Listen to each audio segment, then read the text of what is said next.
তো বন্ধুরা আজকের ভিডিওটি দেখার পর আপনার মোবাইল ফোন থেকে যদি কখনো কোনো কন্ট্যাক্ট নাম্বার ভুলে বেভুলে ডিলিট করে ফেলেন তো সেটি মাত্র কয়েক সেকেন্ডের মধ্যে আবার ফিরিয়ে আনতে পারেন। ওকে, সো খুব একটি অসাধারণ ব্যাপার। যত পুরনো কন্ট্যাক্ট নাম্বার হোক না কেন আপনার ফোন থেকে যদি ডিলিট হয়ে যায় আপনি সেই নাম্বারগুলি আবার পুনরায় ফিরিয়ে আনতে পারেন। শুধু কন্ট্যাক্ট নাম্বার নয়, আপনার ফোন থেকে যে কোনো নাম্বার ডিলিট হয়ে গেলে আপনি সেগুলি আবার ফিরিয়ে আনতে পারেন। ওকে, মাত্র কয়েক সেকেন্ডের মধ্যেই আপনি ফিরিয়ে আনতে পারেন।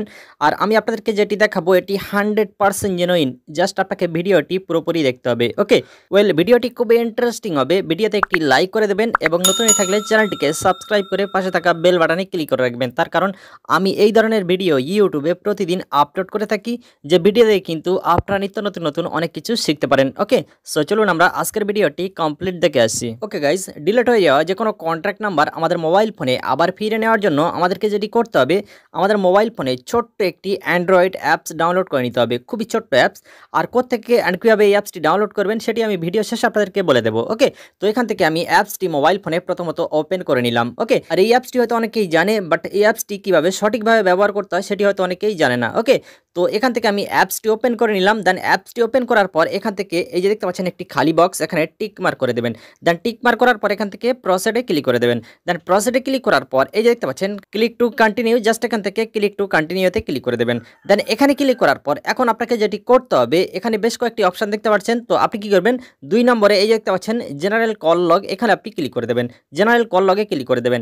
দেন দেওয়ার পর এখান থেকে এখন আপনাকে ক্যালকুলেশন করতে হবে যে আপনার নাম্বারটি কতদিন আগে ডিলিট হয়েছিল। ওকে, আপনার ফোন থেকে সেটি এখান থেকে আপনাকে বসাতে হবে। ওকে, তো সাপোজ মনে করেন এখান থেকে আমি 6 মাস আগেকারের নাম্বার, 6 মাস আগে আমার একটি নাম্বার ডিলিট হয়েছে, সেই নাম্বারটি এখান থেকে আমি খুঁজে বের করব। এখানে কিন্তু একটা নাম্বার আসবে না। আপনি 6 মাস আগেকারের যদি ডিলিট নাম্বার বের করতে চান তো 6 মাস আগে পর্যন্ত আপনার ফোনে কে কল করেছিল বা আপনি কাকে কল করেছিলেন পুরো ডিটেলস কিন্তু আপনার সামনে শো করবে। ওকে, সো দেখতে পাচ্ছেন এখান থেকে আপনি আপনার মতো করে সিলেক্ট করে নেবেন। তো এখান থেকে আমি আমার মতো করে সিলেক্ট করে নিচ্ছি। ওকে, দেন তারপর এটি করার পর এই যে দেখতে পাচ্ছেন এখান থেকে আপনি একটি নাম দিয়ে দেবেন, ফাইল নাম দিয়ে দেবেন। দেখতে পাচ্ছেন এখান থেকে আমি আমার নাম দিয়ে দিলাম, যে কোনো নাম দিয়ে দেবেন। দেন তারপর এখান থেকে এক্সপোর্ট টু পিডিএফে ক্লিক করে দেবেন। দেন তারপর এখান থেকে অ্যালাও বাটনে ক্লিক করে দেবেন।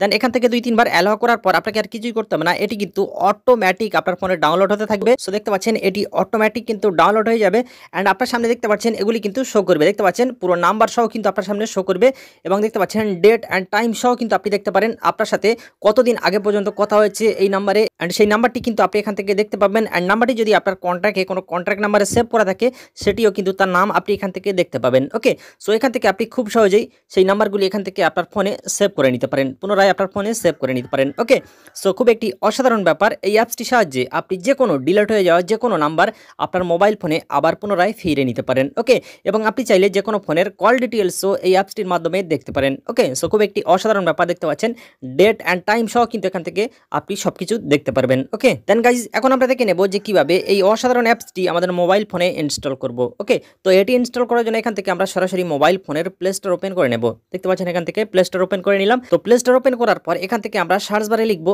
E2PDF। দেখতে পাচ্ছেন E2PDF লিখে সার্চ করবেন। সার্চ করার পর দেখতে পাচ্ছেন অ্যাপসটি কিন্তু আপনাদের সামনেই শো করবে।